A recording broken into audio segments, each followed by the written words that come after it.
तो सबनूं मेरी राम राम नमस्ते सलाम। अज वत हाजिर हाँ मैं तुहाडे सामने अपनी एक रचना घिन के। ये जिहड़ी रचना मैं घिन के आई हाँ अज, मैं 100% श्योर हाँ, 100% श्योर हाँ कि ये मेरी ही नहीं तुहाडे बचपन की भी कहानी है। तो जिहड़े छोटे ही उन्हां दे लाला भाभी ते मम्मी पापा दे बचपन की कहानी है। तुसां जरूर सुनो। एक दुख है मन दे विच जो मैं हमेशा कंपेयर करती रहती हाँ। सुनो।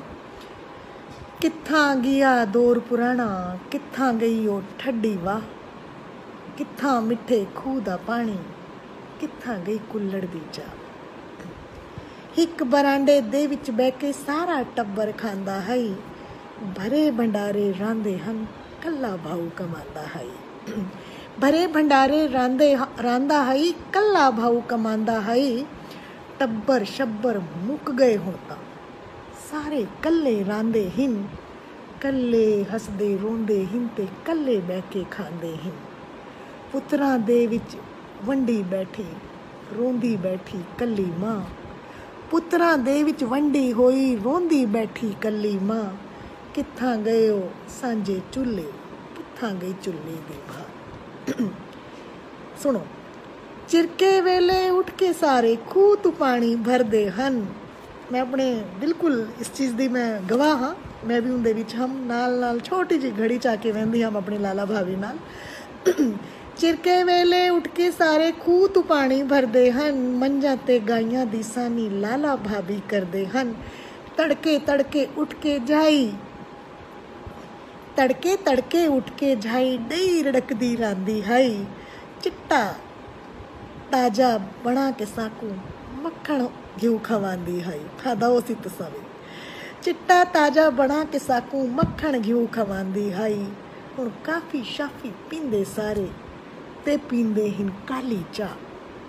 कित्थां गई ओ डई मधाणी, कित्थां गई ओ डई मधाणी, कित्थां गई लस्सी दी चाह। मैनू अज भी याद है कि साडे वेड़े बड़े लोग आंदे हैं लस्सी घिन्नण वास्ते।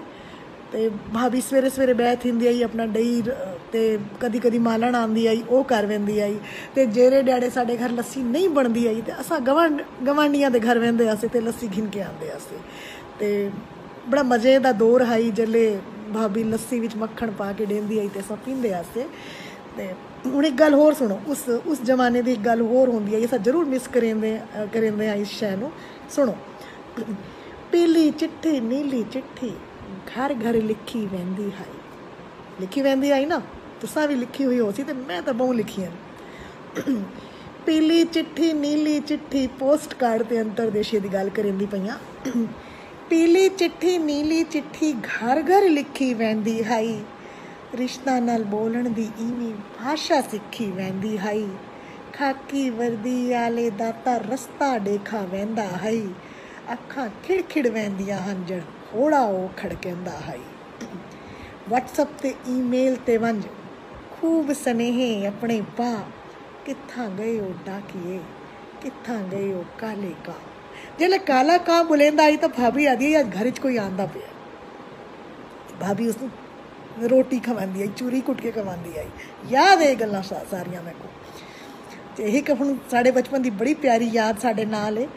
गुल्ली डंडा लुक्का छिपी पोशंपा सब खेडदे हन।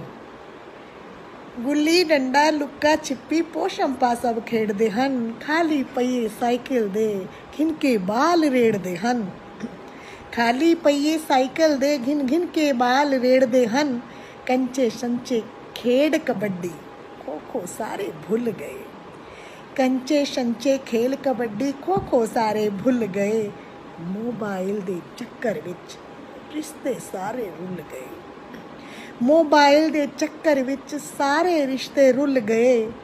सा मैकू हुण आंदा नहीं, सा मैकू हुण आंदा नहीं, नहीं लभदी बावण दी थां। सा मैकू हुण आंदा नहीं, लभदी नहीं बावण दी थां, बावण दी झां। कित्थां गए बागां दे पींगे, कित्थां गई दरख्तां दी वाह। कित्थां गए बागां दे पींगे, कित्थां गई दरख्तां दी छां। ਉਹ ਸਮਾਂ ਮੈਨੂੰ ਹਾਲੇ ਵੀ ਯਾਦ ਹੈ। जिसले गर्मियां होंदियां ते उस वेले कूलर ते एसी तो होंदे नहीं हैं। ਵੱਡੇ ਵੱਡੇ ਪੇੜ ਹੁੰਦੇ ਹਨ ਘਰਾਂ ਦੇ ਬਾਹਰ ਜਾਂ ਘਰਾਂ ਦੇ ਵਿੱਚ, ਦਰਖਤ ਹੁੰਦੇ ਹਨ, ਉਹਨਾਂ ਦੇ ਥੱਲੇ ਅਸਾਂ ਬਹਿ ਕੇ ਛਾਂ ਤੇ ਬਾਂਦੇ ਹਾਸੇ, ਗੋਂਦੀ ਖਾਂਦੇ ਹਾਸੇ, ਕੁਛ ਨਾ ਕੁਛ ਮਿੱਠੇ ਫਲ ਵੀ ਹੁੰਦੇ ਹਨ, ਹੁਣ ਤਾਂ ਮੈਨੂੰ ਉਹਨਾਂ ਦੇ ਨਾਮ ਵੀ ਯਾਦ ਕੋਈ ਨਹੀਂ। ਤੇ ਇੱਕ ਬੜਾ ਸੋਹਣਾ ਵਕਤ ਅਸਾਂ ਬਿਤਾਇਆ। ਤੇ ਹੁਣ ਤਾਂ ਪਤਾ ਨਹੀਂ ਕੋਰੋਨਾ ਦੇ ਚੱਕਰ ਵਿੱਚ ਅਸਾਂ ਅੱਗੋਂ ਕਿਹੜਾ ਵਕਤ ਦੇਖਸੂੰ ਕਿਹੜਾ ਨਾ ਦੇਖਸੂੰ, ਸਭ ਖੁਦ ਕੋਈ ਪਤਾ ਕੋ ਨਹੀਂ ਇਸ ਗੱਲ ਦਾ। खैर मैं उम्मीद करेंदी हाँ कि तुहानू मेरी रचना पसंद आसी। लिखी आई थोड़े चिर पहले, अज तुहाडे सामने पोस्ट करन दा मौका मिला। तो अजकल मैं एक नवा काम करेंदी पई हाँ, मैं अपनी धी रानी नू अपनी माँ बोली सिखांदी पई हाँ।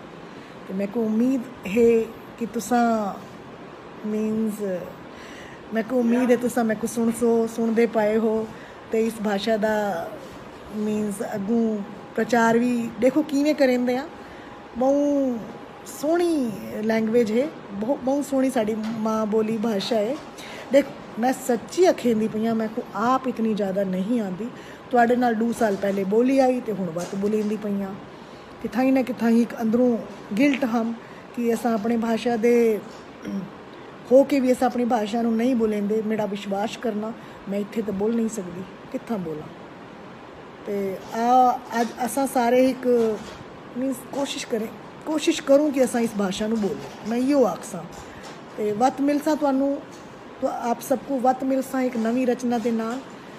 तो कोशिश करेंदी रहां ते तुसां भी कोशिश। एक मेरी विनती है तुहाडे अगों, जेह्ड़े तुसां कमेंट लिखदे हो वो चेपियां जेह्ड़ी चिपकांदे हो, सो क्यूट ब्यूटीफुल सब दिस दैट, ਉਹਦਾ कोई मतलब नहीं। इस तो अच्छा तो एक लाइन लिखो चाह ना अपनी माँ बोली पंजाबी विच, अपनी माँ बोली मुल्तानी विच। समझदा असीं तुसां के करेंदे पए हो कि सुना है या नहीं सुना। देखो एक मेरी निक्की जी बालड़ी भी है, वो भी बोलने की कोशिश करती पई है। तुसां तो सबनूं आंदी है ना। तुसां ज़्यादा तो ज़्यादा पोस्ट शेयर करो, लाइक करो ते वल मैनूं आवन दा सनेहा दिओ। राम राम।